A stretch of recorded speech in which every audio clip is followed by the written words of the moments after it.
don't be afraid of a no. Don't be afraid to fail. Don't be afraid to make a fool of yourself. Don't be afraid to reach out to people. Like that's how I got my job at IGN is I followed everybody. I looked at the authors, I followed them, I pitched them ideas. It took me a while, but I sent some things out, and all that you need is one person to believe in you.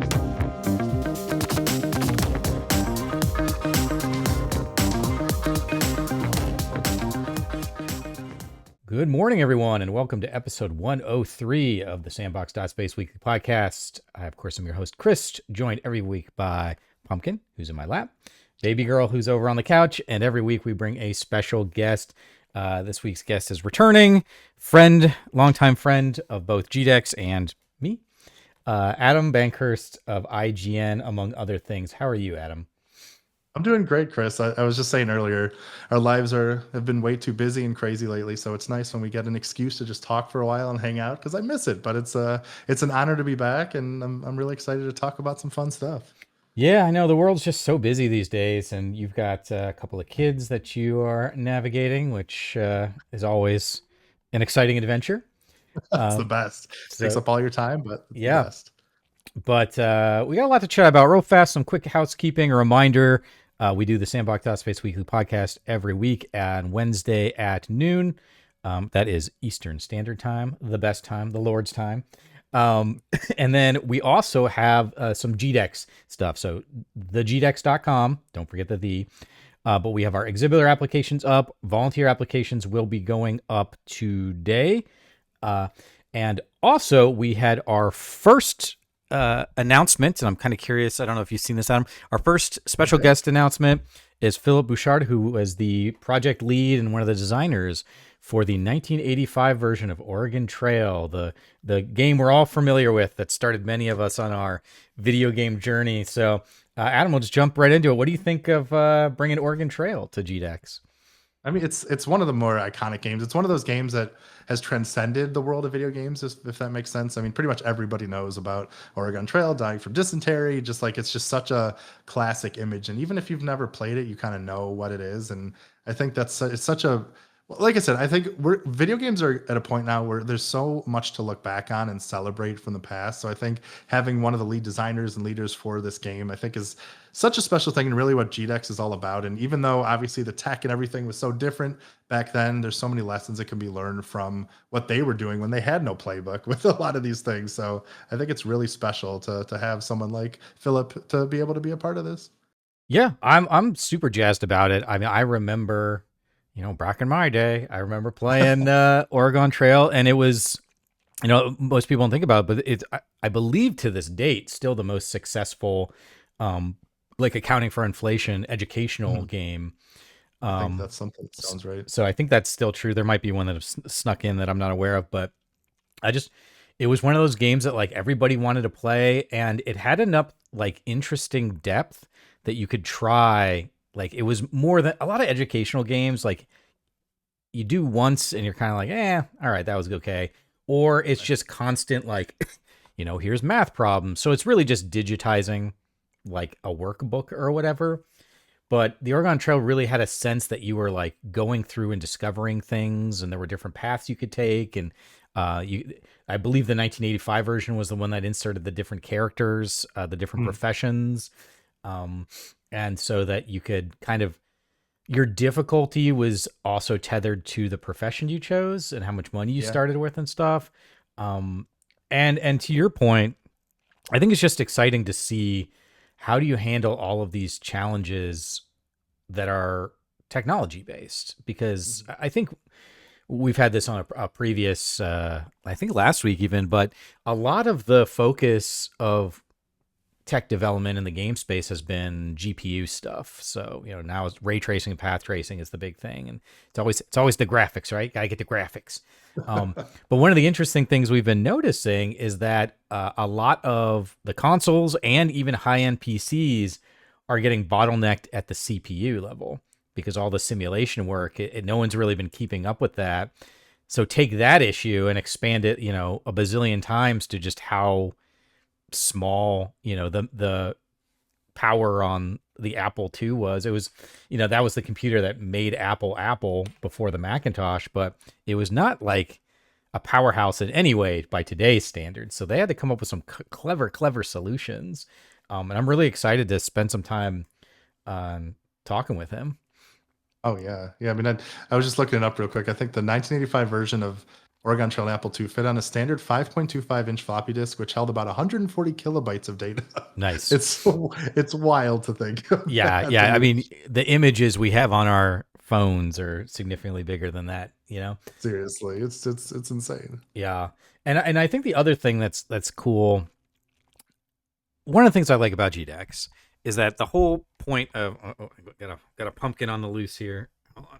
Pumpkin. Don't go, don't do it. You're trapped in the cords. Oh god, this is gonna be a disaster. Oh, there we go. Oh no. Okay, we got it. Um, but one of the things I like about GDEX is like I try to make it a very professional conference, very bit like well organized, well done with like great sessions. But I also try to make it like a low key fun experience. And so he is driving up with his wife. They're making a road trip to Oh come my up gosh. to GDEX. So I think they're getting in there. I don't know if it's a an RV or what, but they're gonna get in their van and drive on up and spend some time with us for GDEX weekend. So I don't know. I just think that's really cool that people are coming and making a vacation out of it. You know? You think you should maybe like throw him a few bucks to have him come up on a wagon, like a farm wagon or Mm. something? And should we really go full Oregon Trail with this? I You mean, know, there's something here, Chris. Come yeah, on. totally. I'll tell you what, if there's a sponsor out there that wants to do that, we can find. I bet we could find a wagon that we could bring out to Oh GDEX. my God, You know, that'd we be could put awesome. something. We could put something on there, some computers to play the game or whatnot. Yeah. Um, oh, so total side note, this has nothing to do with anything, but now I saw that it exists, and I think I might have to go do it. I didn't realize that the Seventh Guest had a like full revamp. I don't know if you ever played the Seventh Guest, but that's one of my favorite games. Oh, I Um, actually have not. so if you look, yeah, it looks like it is a like full first person, like walking around from the ground up rebuild of the Gosh. Seventh Guest. Wow. And I love the Seventh Guest, but like nobody talks about the Seventh Guest. Like nobody ever. So the fact that they're doing a remake on that is, and I don't know if it's out That's pretty yet. awesome. Um, so I don't know. I guess us olds we're just wanting more of our nostalgia games and to kind of go back to that because there is definitely a little something about the older style, and this is kind of the first part of the conversation that I want to talk to you about. Well, first of all, I guess I didn't even really introduce you. So, Adam, you are, like I said, longtime friend of me and GDEX. You're a writer at IGN, among other things. You've also been doing a lot of stuff in the Disney space lately. So, I don't know if you want to just kind of give folks a little quick blurb about you. Yeah, sure. So yeah, my name is Adam Bankhurst, and I've been writing for IGN since 2018 or so. But even before that, Chris and I, hooked up because I used to run Extra Life charity out of Columbus, and it just so happened that across the way of our first big event was one of the first GDEXs, and Chris and I kind of connected, and really since then have done some really awesome things together in the community and beyond. And it's been such a joy to see GDEX grow and see what Chris has done and all these other things. And since then, I've become a bigger part of IGN. I run the homepage. I do a lot of backend stuff and features and training and certain things like that. And also in the last 2 years, I've kind of made Disney one of my main beats. So, I cover a lot of the big news coming out of Disney theme parks, Star Wars, Marvel, films, a lot of other things, and just try to tell like some really interesting stories that are coming out of Disney with a lot of like human element, because I love telling the stories of like the magic behind the Disney magic is a big favorite of mine, because spotlighting the incredible people that do this stuff, and you learn that a lot, especially in game development, and where they don't get as much love as they should, because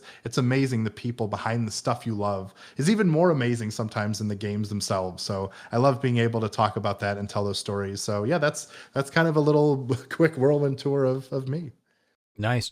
Yeah, actually, I don't know if you've did you cover the Star Wars hotel? I forget what it was called, but I did not. Galactic Star Cruiser. yeah. I was trying to. I covered it like, news stories here and there, but someone else on our team actually went to it and covered it. I tried to make it there, but sadly wasn't able to before it was shut down forever. Oh no, yeah. So we a couple episodes ago we had Carol Murphy on, who also was one of the people that helped kind of spearhead the experience for that. Oh And yeah. she said it was a really, really cool experience, very difficult one, but a very cool experience. Um, Oh yeah, it's amazing what they did. It just was not sustainable, unfortunately, and just yeah. was a little too much, sadly. Yeah, when my sister went to Disney World last year, and she said you could go to like the Mos Eisley Cantina, and she's like, you were there. I forget what it was. It's like they give you a ticket. You're there for 40 minutes, and at like 39:58, they kick your ass out. Like it is, in and in and in, because it's so popular. And so I think it's just hard keeping some of those experiences going, particularly something Oh, that requires. I mean, that sounded like it had a lot of moving parts to it. oh, for sure. It was all like it's basically like a live action theater where things were happening at all points. You had to follow certain story threads, and there were secrets. And depending on what like persona did you want to be, like a good guy, a bad guy, a bounty hunter, this, that, blah blah blah, mercenary. It's really amazing what they did. It just, like I said, it was just very very expensive even by Disney standards, and just unfortunately wasn't sustainable. Sadly. Yeah, yeah. Have you been to the Nintendo World yet? I have, yeah. I actually reviewed Epic Universe at Universal, so I got to experience all the lands there, and it's pretty spectacular. It literally feels like you're jumping into the game and stuff. And I mean, there's so many nice little touches from the Toadstool Cafe, like recreating some of the favorite foods to the Donkey Kong land to like being able to like have the power bands and literally punch the question mark blocks, which like they got really really well and did a good job. It's really a really cool place for sure. Awesome. Yeah. So I guess my wrapping back to the kind of the question is just for you. I've been saying this for a couple of years now that I hope that, and maybe it's in the AAA space, maybe it's probably going to be in the indie space, maybe the middle, double A or whatever you want to call it, triple I, that people are saying. But I'm just more interested in seeing more gaming experiences of trying to do cool stuff. Like, why is there only one Hideo Kojima, for example? Like, where are the other? And I know I'm being a little facetious because there are other Yeah, people doing creative stuff out there, but you just don't hear about it as much. But um, we're making games, right? We're doing cool stuff. Like, have we hit a point where maybe sort of the graphic side of the force is like, all right, we're good here. Maybe we talked about this last week. Maybe the rising cost of like SSDs and RAMs combined with GPU costs, might that throttle maybe that side of it, and maybe people will begin to more focus on the simulation and CPU side of games and creating some new experiences. What are your thoughts on that? yeah. I think we're in such an interesting time because I think what's so important to remember is we have these incredible game breaking AAA experiences that are like just the most amazing things ever, but it's like impossible to I feel in this day and age make a AAA game that's like a guaranteed success. I mean, we just had to report a few weeks ago how Fortnite, like Epic Games, had to lay off like over 1,000 people, because Fortnite just wasn't making as much money as they were hoping it would be. And it's like, if Fortnite can't make it, like what hope does anybody else have? Like it's like literally studios have been made to try to recreate games like Fortnite. And a game like The Last of Us, where it would take years and years and years to make. We think about like the Mass Effect trilogy, one of my favorites. Like it was completed from 2007 to 2012. Like it's just, you can't, in this day and age with the technology, with like you said, some of the limitations that we have. I feel like it's so hard to make these experiences in a way that will, please shareholders, get the money it deserves, make it sustainable. Even if you have a successful game, is that even good enough for the future of your studio? It's just such a weird time where we live in, which is also supplemented by a lot of really incredible indie games. I mean, you talk about Hideo Kojima, my head also goes to like someone like Toby Fox, who did, like Undertale and Sure. Deltarune, and he's, made some music and stuff for Pokemon and has done a lot of great things. And there's so much, I feel like, space for freedom and exploration and incredible ideas in the indie space. And in the AAA side, there's still incredible games and stuff. It's so hard to make games at these scale and keep them and keep them going. I mean, it's sad to see some of like the greatest studios and teams getting dissolved or thrown away. I mean, Blue Point obviously is a great example. It's just so sad to see how this time we live in is so tough for an industry that's always been tough. Yeah, yeah. I mean, I think you threw a lot out there. I think a lot of really good stuff. You mentioned like Fortnite, and they're like, I don't know, maybe you know more than me. Like, do you believe them when they're saying Fortnite's not making enough money? Like, in the back of my It's mind, I'm always like, It's always like Embracer. And I know even if Embracer's not connected to the game, the general thing, there was a comment I think that Alana Pierce made the other day about investors. I think it was her, so forgive me if it wasn't, but it just seems like the requirements from investors is so out of whack for returns that you have these people that are interested in financial returns and like, look, I get it. I'm going to do my little asterisk preface of like, it's a business. Everyone's trying to get returns, but there's a difference between creating solid, sustainable, long-term businesses that generate profit and growth every year at a reasonable level, and then also expecting them to get 30, 40, 50% returns every year, year on year, which forces you to make creative decisions that probably aren't the best for the game. And so like, when Epic says that, and maybe I just had a little distrust for those kind of statements, I'm just like, is it Fortnite really not making enough money, or is it just not making enough money to please the shareholders? I think it's mostly the latter, I would say. I think these I mean we talked about this I think before. I don't remember the exact numbers, but I remember hearing this about like a lot of Square Enix games too, like the Tomb Raider Yep. series or some of these other franchises that did so well, sold millions and millions of copies, but they didn't perform to the expectations of the shareholders of these unrealistic ideas of how successful these games should be. And once again, I also like this whole conversation maybe bring into things like a game like Concord, like PlayStation's huge push into like live services and trying once again capture that Fortnite magic and stuff, and that they have the gall to just cancel a game after like a couple weeks that they spent years and millions of dollars on it because somebody probably crunched some numbers like we're never going to make this back, so just cut the cord. I mean, it's a wild thing to think of how these decisions are made behind the scenes by these people, some who don't really understand how the games industry works and some who just see kind of the writing on the wall that it's not as sustainable or as we would hope. Yeah, I think that's the thing is I think ultimately it can be, and I think there are a lot of companies out there. PlayStation has me worried lately. I think IGN posted the thing about Shuhei Yoshida getting kicked, and you're just like, I'm gonna just be blunt. That motherfucker saved your whole company. Like PlayStation was in the like Xbox 360, PlayStation 3 era, Microsoft was killing you. And Shuhei Yoshida combined with like people like Adam Boyes came back and created a more accessible, friendly company that was flexible and adaptable. And so I don't know, like that just feels like maybe show a little appreciation for the people that helped keep this thing afloat. But yeah, I think also you mentioned Mass Effect. I was just talking to my students yesterday about that, where Mass Effect is sort of like Lord of the Rings from the movie perspective, which is like, that was a miracle that thing ever happened. And like, you ain't going to see another Lord of the Rings. Like, no studio is going to pre-fund 3 giant movies over the course of, 5 years.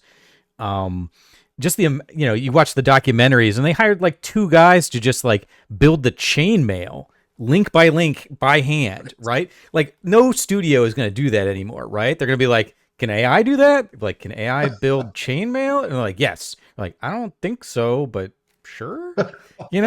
Like, but there's a will, there's a way, right? Yeah, exactly. And the one company I thought when I was talking to my students, because I think Mass Effect's a great example of that. But I think CD Projekt Red, of all the studios out there right now, like the AAA studios, is probably the one that's like crazy / dumb enough to try it. And it seems like the Witcher, the next Witcher trilogy, 4, 5, and 6, are supposed to be done within like a 5-year span from when Witcher 4 is released. So we're supposed to, from whenever Witcher, let's say it's next year, every 2 years from there, we're supposed to get a new Witcher game that completes that arc. And I would not be surprised if there's carryover saves and all that other stuff. But that is a risky endeavor to try. But it seems like CD Projekt Red is willing to do it. Yeah, I mean, I think CD Projekt Red, it's a very interesting position. Obviously, they make a lot of promises. I mean, we had the whole Cyberpunk debacle, which they, to their credit, turned that game into the vision I feel like they originally pitched. Sure. So I mean, it's like you still have to take what they say with a grain of salt, because good intentions are obviously great, and you want them to experience that. But like you said, the visions that they have and the way that our industry works, it just feels like, I mean, obviously you can't compare the two, but like a Grand Theft Auto 6, like we thought we'd be playing this for maybe a year by now, but things change and things move and stuff happens, and it's like very rare that a game you announce that far in advance really comes out when you say it will, which is fine. I mean, it's great to let these developers cook and give the times that they want. And I think CD Projekt Red, like you said, is in a very unique position to do that, but also I think get it right eventually in a really good way. Eventually. You got your doggy. And I mean that with a lot of Yeah. respect. Like nothing against them. And I they put the work in. Yeah, I think that's very. Don't worry about your dog if it's making noise. I here's the thing with CD Projekt Red is they came off real hot on The Witcher 3. Great success. Both of the expansions for The Witcher 3, and the rumor is there might be a third expansion coming. Yeah, there was. Yeah, there's been a lot of talks about that. So both those expansions are excellent. Then they released Cyberpunk, and it is a unmitigated disaster. And Sony pulled it from their store, which Sony's never done before. But they came back, and they could have just been like, all right, we made a mistake, we're going to start moving forward on the next titles. They came back and have put a tremendous amount of time and energy into it. And then they released Phantom Liberty, which I think most people consider one of the best DLC expansions, whatever you want to call it, of any game ever. And so, I think they really, really they felt it somewhere in them that they had made a mistake, and that they owed it not only to their audience, but to the game, to people like Keanu Reeves and Mike Pondsmith, to go back and make it what it should be. And they did it. And Cyberpunk is one of my favorite games. I'm doing a playthrough with a throwing knife playthrough, no death throwing knives right now. It's really fun. Oh, I love it. So I think that's bought them a lot of their goodwill back. But I still hear people talk about how they're like, FCD Project Red, blah, blah. Like that sentiment is still there. I don't think it's warranted at this point, but to each their own. They cannot do that with The Witcher 4. Like they cannot do that. They need to make sure. And so I mean, you probably know better than I, but my understanding is that the release of Cyberpunk was again a sort of investor shareholder mistake. That sort of the executive shareholder level released this game way early. The developers, like the boots on the ground devs, knew that it was not ready, and they made a mistake. Do you think do you think the leadership at CPR is in a point now where they can be like able to push back, or do you think the investors have maybe learned some of their lessons? Yeah, I mean, I think this taught a lot of people a lot of lessons, because I feel like it really made a shift for the industry of like really calling your shots and being careful when you're going to come out and release in certain states. I mean, we had around that time, I don't know if it was like super overlapping, but there was a lot of issues with Star Wars Battlefront 2 and like a bunch of other games that came out in a lot of varying states of success, or had too much monetization, or I feel like there was a really Wild West time that we were living in, where there were games I feel like, and investors are like, just get it out there, it's going to be fine. Everything will work out. We'll fix it. We'll make it happen. We'll fix it in post. Exactly. And I think, that's the thing too. The really interesting thing about Cyberpunk is that if you had a high-end PC, like you probably had a really great experience when it started. So I'm sure some investors or people probably saw that and were like, see, look, it'll work. We'll figure out the console stuff. Like that's usually what happens. Like you hear about, it used to be a big deal when a game went gold, because it meant it was like ready to go. It's being printed on CDs or DVDs or whatever, and it's ready to go in the world. When it's like gold now, that doesn't really mean much, because there's always day one patches, and you hear about reviewers having a very different experience. This happened with Crimson Desert, where like a lot of the experiences that the reviewers had is much different than people who are playing it on day one, because the developers are still working till the midnight on the last day to make this game as good as they can for launch. And I feel back then they probably were like, we'll make this work. We'll fix the PS4 issues. We'll fix the issues. We'll make everything happen. And they just bit off way more than they can chew. And I think it did teach them a lot of lessons. And I think they're going to be much more cautious about Witcher 5. Because like you said, if it can't happen again like this. I mean, sure, there's always a way forward, and they really earned a lot of trust back. But if this happens again, that'll be bad. Yeah.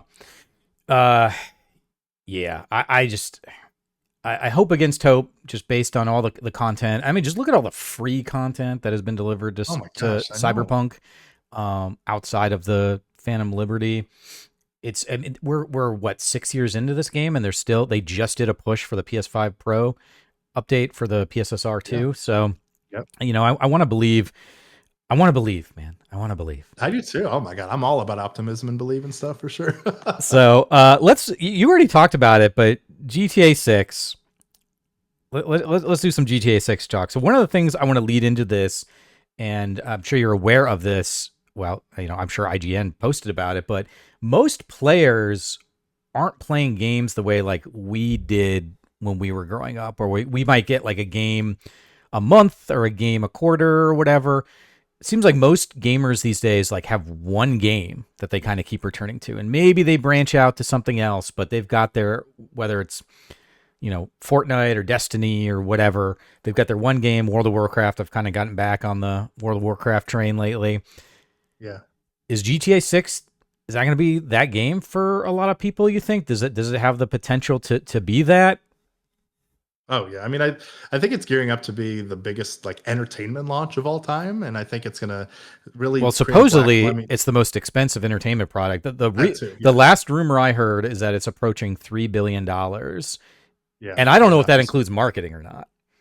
I honestly like it sounds astronomical, but I would not be surprised because the return is like basically guaranteed, especially with their plans for GTA Online. Heard there's going to be a lot of user generated content might be the focus and what they've learned from all that. And I think we forget that like GTA 5 came out on like PS3 and Xbox 360, which is like Yeah, crazy to think about. Is so like they've come such a long way, and it's for the longest time we always reported on like the best selling games, and GTA was like always there. Like it just is a machine that never ever stops. And I do think that it's going to take over the world, which is like I said, why I feel like developers are so frustrated right now because they try to plant their flag of when they want their games to be released, and then GTA is like, well, we need a little more time, and everyone's like, oh my god, come on! Like there was I some rumors that Fable might be slipping into 2027 now because of potential GTA-ness. It's just I was it's just a tough time for I was just everybody. talking to one of the indie studios that I help, and they were looking at a December release, and I was like, I really encourage you to push it back to like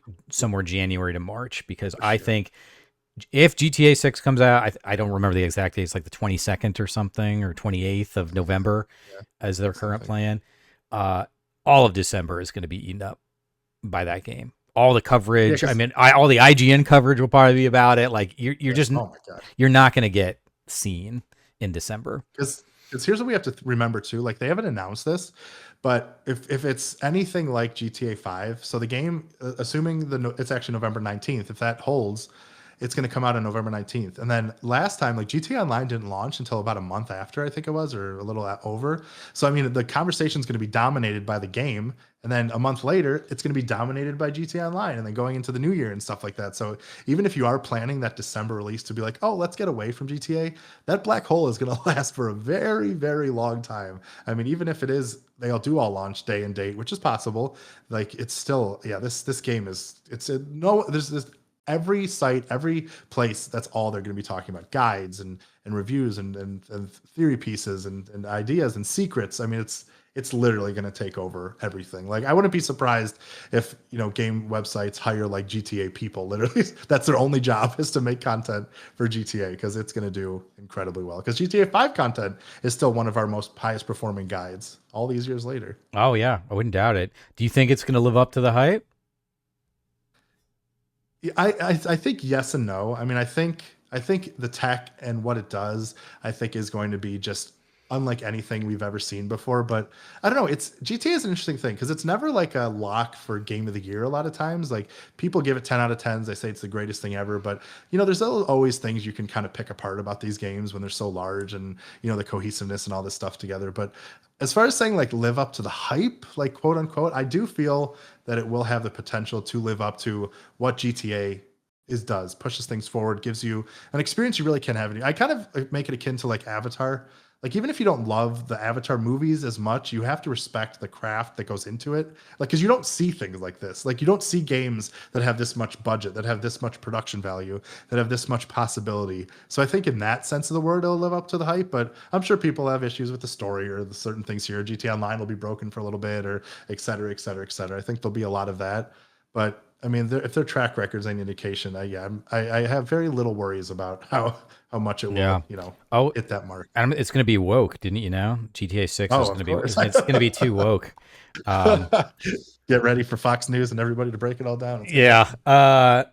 Yeah, a female lead, it's going to be a problem. I think one of the things that's important to remember, again, all of this stuff, everything we talk about, everything we've talked about for 15 years, it goes back to the sort of leadership and the people that are there at the company, like what in their heart of hearts, what is their main goal?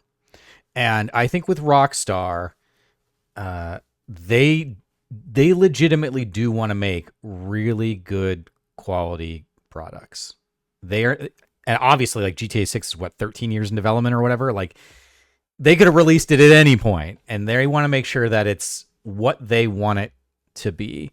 And another thing that there's a great Zenkai Goose YouTube channel. He does a thing about all the Rockstar games, and he has a really interesting segment where he's like, every game that isn't Grand Theft Auto that Rockstar makes is a test for Grand Theft Auto.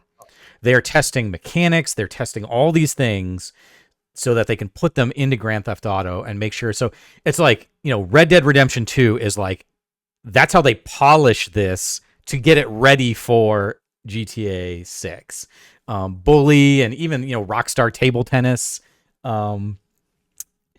So I think that my hope is that they are everyone on the team is really, really focused on making something that they are incredibly proud of that is going to do something new. And I do agree with you. Like, it's very strange that it's a game that does so many things so interestingly and so well, but oftentimes isn't, I don't know, unique enough or something to hit that game of the year.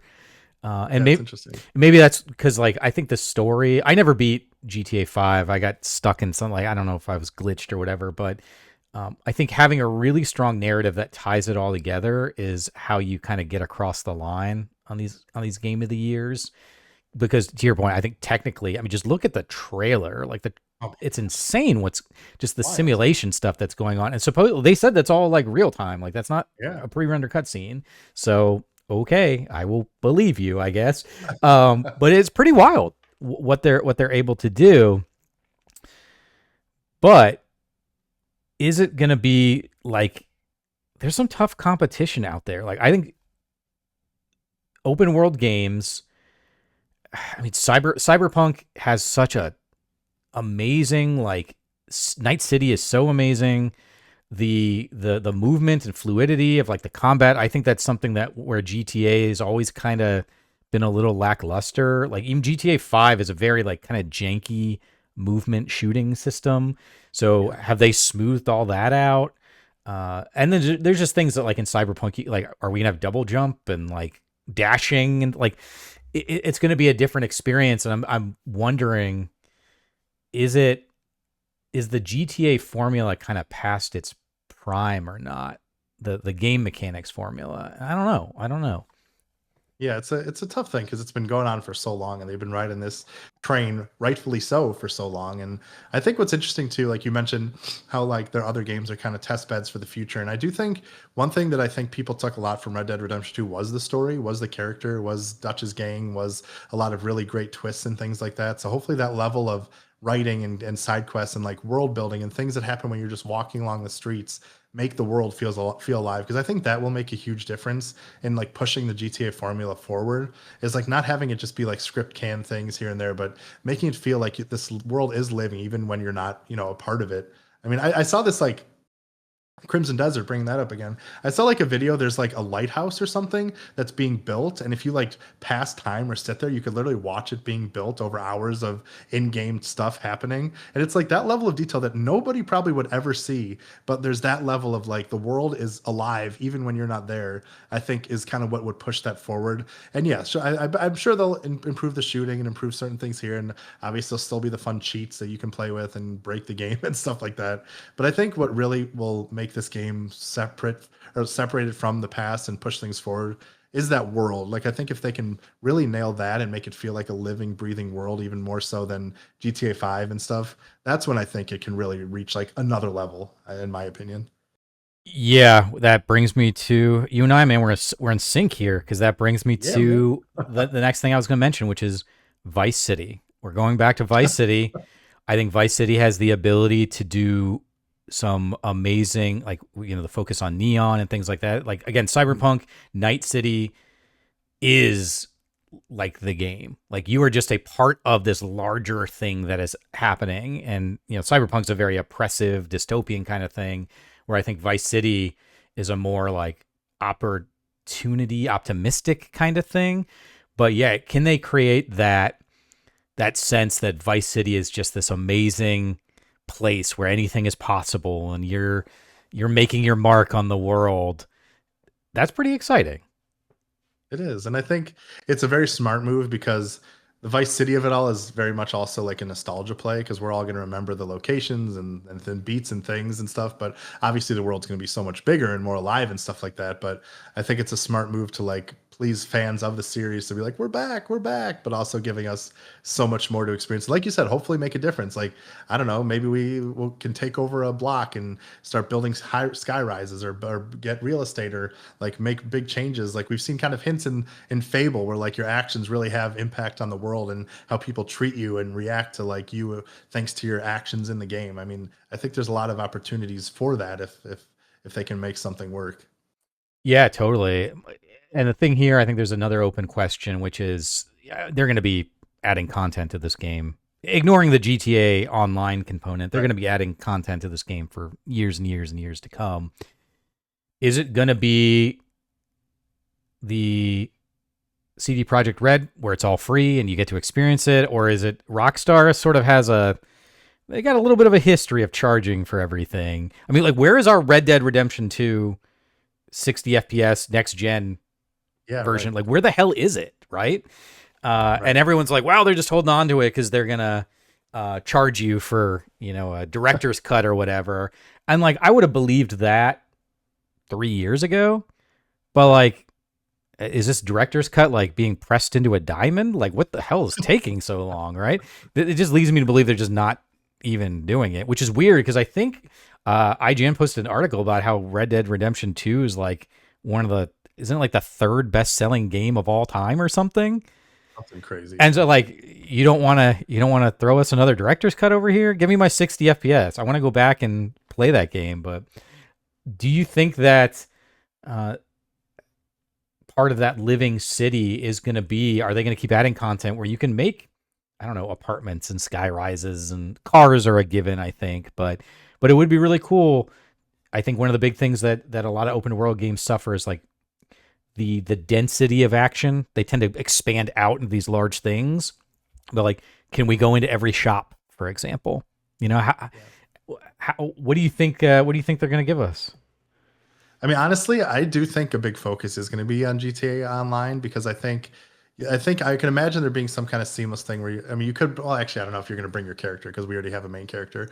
But I just think they're going to really focus on because like one of the biggest things too about GTA Online, which I think is going to be a game changer, is like all the role playing that they're bringing into it. Like they hired a bunch of like the role playing people that have really kept GTA Online and like live in that world and play their roles. They hired them on the team to help develop things, and I think that is where you're going to see a lot of things because that's what they have been doing with GTA Online. I don't know these single player DLCs. Like they've released a few in the past, and obviously there were a few for GTA and stuff, but they just I don't know they don't really do as well as like you think they would. Even like Phantom Liberty like did well enough and was reviewed really well, but like that's not where these guys are making their money unfortunately, and it's a lot of work and instead being able to expand GTA Online because what they'll be able to do is let users create a lot of stuff in the meantime and then they can release these big drops, these big missions, these raids, these new areas, anything like that. Like I really think once GTA, yeah, there'll be updates, there'll be I think additions, and hopefully we'll get a little story here and there too. But yeah, I think GTA Online is literally that's going to be the future. I think where a lot of these additions are going to be added. It's gonna be Honestly, our next Fortnite. Uh, yeah, yeah, right. and so you mentioned this before. This is one of the other interesting things. There's been a lot of talk about this in the World of Warcraft world with the new expansion, which is revisiting old areas instead of feeling like you have to. And this is, World of Warcraft's been around for about 25 years roughly, and there's so many. There's like multiple dimensions and planets and all sorts of new areas because of the expansions. This expansion, yeah, there's a couple new areas, but it went back to one of the key Blood Elf areas from the past.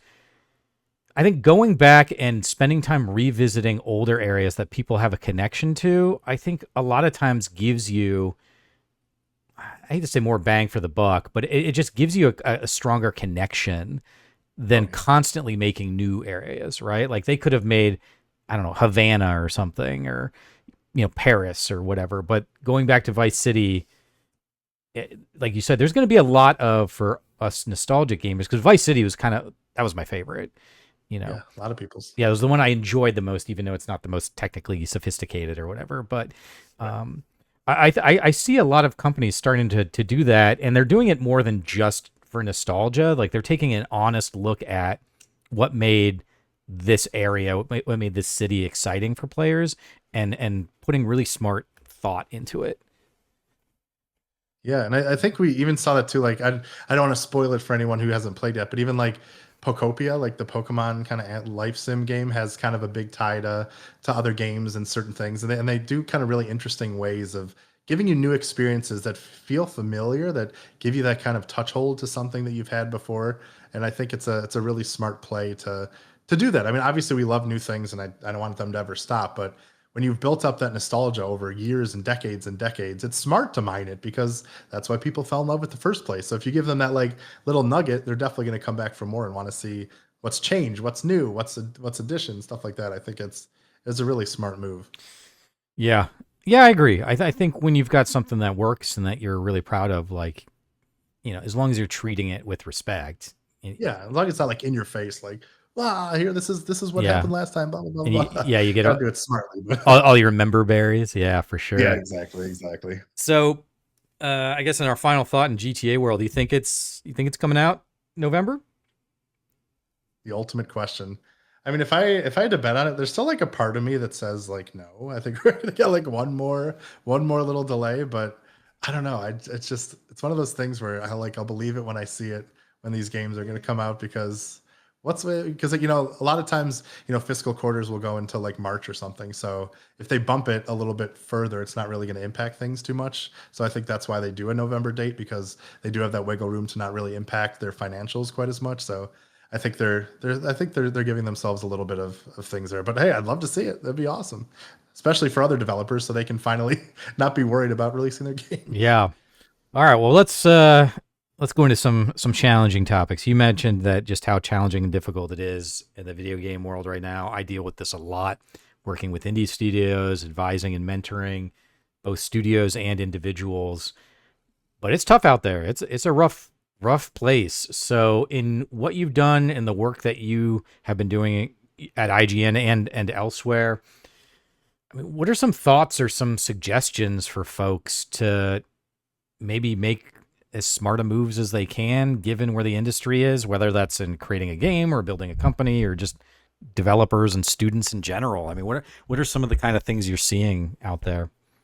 Yeah, I mean, it's such a tough question because the industry is always evolving, it's always changing, and people always have an idea of what they think success is, and that evolves immediately. Like, I mean, we saw that during the COVID times, and people were investing in the streamers and a lot of other ideas because people were at home, and then once it's over, everybody changes their mind, or Sony puts all their money into live service games, and then it just is really backfiring in a lot of ways, and they're seeing some success, and Marathon's doing okay here and there, but like those side of things are really tough. And I think the AAA space is probably like I said, one of the more difficult places just because there's just so much money and it costs so much and involves so many people and so many moving parts and so many things.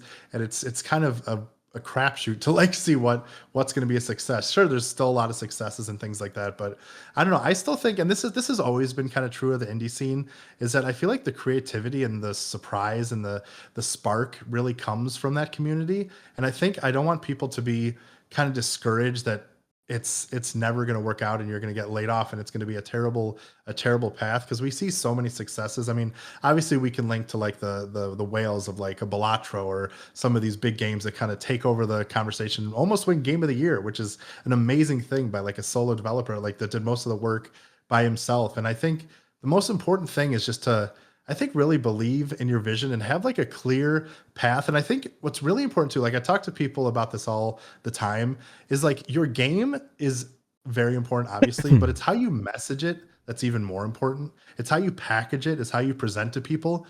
Like a viral clip or like a debut on a site like IGN or another site or something that captures the minds of people can be the most valuable thing for you in the world to at least get eyes on your game, because you can make the greatest game ever like in the dark in a cave, but no one's going to see it, no one's going to find it, and it's really not going to do any good. So there needs to be like some interesting hook, like a recent game that was obviously took over IGN. There was a really big one, was like ball pit. That's like a huge game where it takes a classic idea like Brick Breaker and turns it into a roguelite and does things like that. So it has a hook that's very easy to explain, but obviously it goes so much deeper than that.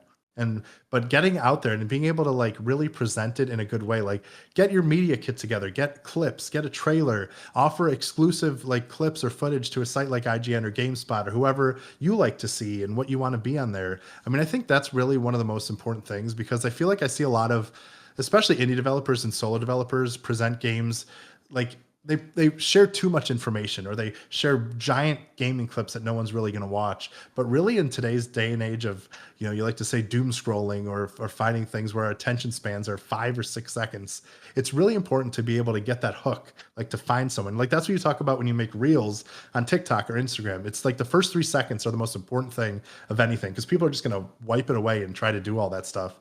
So being able to really find that strong narrative elevator pitch that you can really send to someone is still the most important thing in the world. Because whether it's your game or trying to pitch for yourself to like work at a studio or one of these places, it's just very easy to get lost with how many things are going on, unfortunately. Yeah, absolutely. I spend a tremendous amount of time with our sandbox studios, our accelerator studios, just crafting what that core gameplay experience is and the messaging around that. And I remember specifically, I won't say who it is, but I mean, we were meeting in the boardroom. This is accelerator. We were meeting in the boardroom and having a meeting with this person, and it took us like an hour to finally like crack them to the point where they could just be like, oh, blah, blah, blah, blah, blah. And then we're like, there we go. There we go. Like it took us Yeah. so long to get there. But when you're knee deep in a project, particularly, nothing against engineers and programmers, but you have a tendency to really get in the weeds on some of the tech stuff and all those things. And the reality is like no one gives a shit unless it's No one like, cares. unless it has some interesting gameplay shtick, like nobody cares, No one right? cares. And so finding how to navigate that and to talk to somebody like you who is receiving, X number of emails per day or week, you don't have time to go through. Like you need to be hooked on really fast. I think a good screenshot that kind of shows something, some unique visual is always important, and then like a quick 3 to 5 at the very max sentence blurb is how you get folks hooked. And one of the things that I'm finding kind of interesting about just the state of the video game industry is it's so large and so robust now that it's like, there used to be kind of like the games industry and you played games and we'd all have like a common vernacular and language around that. And then we started getting into kind of indie games, but now there's just like communities upon communities upon communities that all have their different verbiage and language and everything. And it gets really, really complicated. So instead of trying to jump to the top and find a way to like out noise like a GTA or whatever, work down to the ground and find those communities that like your style of game and find a way to kind of like start building on it. So a couple weeks ago, we had one of our companies that one of the exhibitors for GDEX is making like an ASCII art kind of horror-ish game. And there's a whole community who really likes that art style. So start navigating there, because then you can start building up your, just totally blanked on the word, but your advocates. There we go. You can start finding the people who advocate for you because they're excited about the project and they like you. And I think that a lot of people want to jump straight to the IGNs or whatever. And I mean, even you and I've had this conversation about some of the games, but also like around GDEX, where IGN, and correct me if I'm wrong here, but it views particularly front page coverage as how can it get global response, if not national response. And if you're too regional or too small, then getting something on the front page just probably isn't, it's just not going to happen, at least until you find that spark. Yeah, I mean, and like I said, I literally run the homepage on IGN, so I see this literally all the time. And I see how powerful even an image is, like a screenshot or like a proper, like showing what this game is, what the style is, even if you can share what the hook is in an image, which doesn't always work for your game depending on what it is. But like I said, I see so many people who will send me like maybe just a trailer or just an idea, but I'm like, this isn't going to sell what you're trying to do. Like it needs to be so clear and precise. I know it's easier said than done, but like if you want to appear on these big sites, you need to research like those sites and be like, okay, what's making it on here? What kind of images? What descriptions are they giving? What platforms are we looking at? Is there demos? Is this available? What's the call to action? Can people play this game right now in like a Steam Next Fest, or can they do this here? Do we time it with that? There's like so many things to consider. Once again, it's not easy, which is why it's so great you're doing what you're doing, and I'm always available for people to talk, to like give ideas. But it's so important to time things right, to present them in the right way, to let them give you first foot forward, because it's like I said, I see this all the time. Like IGN, you might not believe it, but like basically every day we have like an exclusive reveal of an indie game that like I've never heard of before, that's from a small team that we give some love in either our top stories, which is like the fourth thing, or even sometimes in decks if they start doing well, if they have like a good idea. But like it does happen like a lot. Like it's not like a rare once in a few months thing. Like we love highlighting these games, but we like you said, we get endless pitches, and it has to be the right way, or it's not something that we're going to be able to sell to anybody, and that doesn't do anybody good, unfortunately. Yeah, I remember having this very similar conversation with Damon Heffield from IGN, because he's been to GDEX a couple of times. Oh yeah. And it's one of those things where, my experience with folks at IGN has always been very positive. You guys are all great. Like you doing it because you love games and you want to be involved and you want to be helpful, but there's just so much bandwidth that you have as a team to do these things. And so a lot of people might be like, well, they only care about the big games that pay them or whatever. I was like, that's not really been my experience. It's just, you've got to find a way to get into the slot, but then also going back to what I said before, like don't put all your eggs in the IGN basket, right? Like find other ways to get that. And there's plenty of games. I mean, you mentioned Balatro, but I mean, even like Among Us, right? Like that game, I think had been out for about 2 years or something before it blew up. And, sometimes even like the Super Meat Boy, that lucked out because that was part of like the indie game, the movie. But a lot of the other stuff that he had worked on previous ended up blowing up because of Super Meat Boy. And so sometimes there's things that just take a while. I mean, even Minecraft took like friggin' forever for anyone to care about. Oh yeah.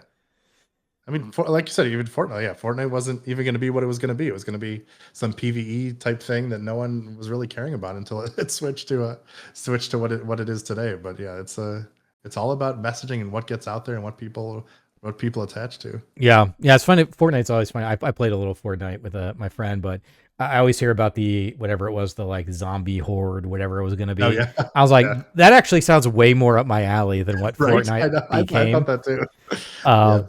So, well, we're getting sort of close to the end here. We haven't really talked about it, but I hope you can come to GDEX this year. We haven't talked about that, so we'll have to figure that out behind the scenes, I guess. I have the plan. I would love to make it work for sure. I always love being a part of GDEX. It's a very special event. Yeah, I mean, I'd love to just grab a drink. And this year, I think this year is going to be extra more special. So, can you get me a wagon? How do we get this? Right. Can we make this? We'll see what I can do about this wagon situation. We'll move it to the top of the priority list. Yes, thank you. Well, I don't ask for much. Yeah, exactly. In our last few minutes here, are there any last like pieces of advice for folks, because we do get a lot of developers and indie studios, and then also if people want to get a hold of you and just sort of follow what you're doing, what would be the best place for them to find? So my biggest piece of advice that I tell everybody I talk to is that don't be afraid of a no. Don't be afraid to fail. Don't be afraid to make a fool of yourself. Don't be afraid to reach out to people. Like that's how I got my job at IGN is I followed everybody. I looked at the authors, I followed them, I pitched them ideas. It took me a while, but I sent some things out, and all that you need is one person to believe in you, to give you a chance, to give you a shot. Like if you want to appear on IGN, on GameSpot, on wherever you want to go find the people who are writing those articles, find them on Blue Sky, find them on Twitter, find them on Instagram, and send them a message. They might not respond, but they might. Like you don't know until you try. Like you'd be amazed how much people love talking to, especially younger developers, indie developers coming out of school, like being able to help stuff. Like we've been through it all and we see it, and we love being able to shape a bright future for the video game industry that honestly is very bleak a lot of times. Like we love to be able to help people and talk to people, and there's a lot of people out there that want to help you, but like we need to know you're there to be able to help. So whether it's a DM, whether you're finding an email, whether it's going on their sending an email on their podcast or whatever it is, like if you want to be heard and want to be something, don't feel like you're too small. Don't feel like you don't have what it takes, because even if you're the small, like everybody has to start somewhere. And my biggest advice is like, don't be afraid to take that first step. Because what I always tell people is you might not get to where you want to be, but you might get somewhere else that's even better. Like you don't be afraid of what you want to get to. Just be afraid of what that next step is and make that step. And I think that's really the most important thing, where amazing stuff can happen if you just put yourself out there. And even if you don't, and if you fail, you'll learn how to do it better next time. So that's what I encourage. Like reach out to me. I'm very easily accessible on Instagram at Adam Bankhurst, Blue Sky, Twitter, wherever you are. I'm always happy to help people, to talk with people, give people advice. But like I said, even beyond me, if you have other favorite websites, other favorite journalists or developers or anybody, don't be afraid to just send them an email. Just a hello. Can I pick your brain? What's this? Here's my thing. Just do it smartly, do it concisely, and do it thoughtfully. And you'd be surprised with how much you'll get in return if you just put yourself out there. It's one of the most important things you can do, because you're so much more amazing than even you believe you are. And I think that's what people forget, because that we're our own worst enemies in a lot of cases. So don't believe you can't do it, because you can. Sure. I think that it's amazingly well said. I think GDEX exists because I have reached out to people to get them to come, like people I didn't have any idea. I try to make, there's a few folks, there's one guy in particular, I won't mention who it is. I reach out to him every year to try to get him to come. And I actually have a conversation about an hour to see if I can get him to come this year. Hey, come on, do it. Yeah, we'll see how it goes. But ultimately, I remember Damon. I met him at like an IGN after party at a PAX East. I just bumped into him real fast. I was like, "Hey, man, really big fan of your work. I really love to, follow up with you. And I got this expo, but we don't need to chat about that. I just wanted to say hi to you." And then, excuse me. And then we ended up having a phone call, and he came out. And I think it was on the second time he came out. We were just getting drinks or whatever, and I just asked him. I was like, "Well, why do you come out to Columbus, Ohio? You've got a ton of stuff going on. You've been at IGN for a while. You're one of the big names and faces at IGN." And he's just like, "Oh, it was an honor to be asked." Yeah. And like it just sort of occurred to me, like I don't know how often he gets asked for stuff, but like maybe it's not that much. Probably maybe because people are afraid to come up to him or whatever. But it was a very just sort of simple, humble answer. And I was like, "Well, it's an honor for you to come and spend the weekend here. I'm very appreciative." And so you never know what people will say. And also most folks in the games industry, like they love talking about what they do in games. And so they are more than happy to come and do it for, whatever. So, 100%. So how do folks get a hold of you? So yeah, you feel free to follow me on socials. My main platform is probably Instagram these days at Adam Bankhurst, but I'm also on TikTok and X, Twitter, whatever, and Blue Sky and YouTube. And you could also send me an email at adam.bankhurst@gmail.com. And yeah, send me any questions, ideas, thoughts, whatever. I'm always happy to talk and help people however I can, because yeah, like I said, I've been very fortunate to be at a big site for a very long time and have seen a lot of how things happen, and always love being able to just give you a little advice. I'm more than happy to help however I can. So do not hesitate. I'm here to help however I can. Awesome. Well, Adam, thank you so much for being on the show. This has been episode 103 of the Sandbox.Space weekly podcast. Reminder, we do this every week on Wednesdays at noon. We do the other show at noon Eastern Standard Time. And of course, we take all the videos and we put them up on our YouTube channel. So if you can't catch the live stream, you can then catch it on the YouTube channel. Really exciting to have you here, Adam. Really excited to have you back to GDEX if we can this year. So I will say on behalf of myself, Baby, Pumpkin, everybody in the chat, and our special guest, Adam, thank you all for watching, and we will see you next week.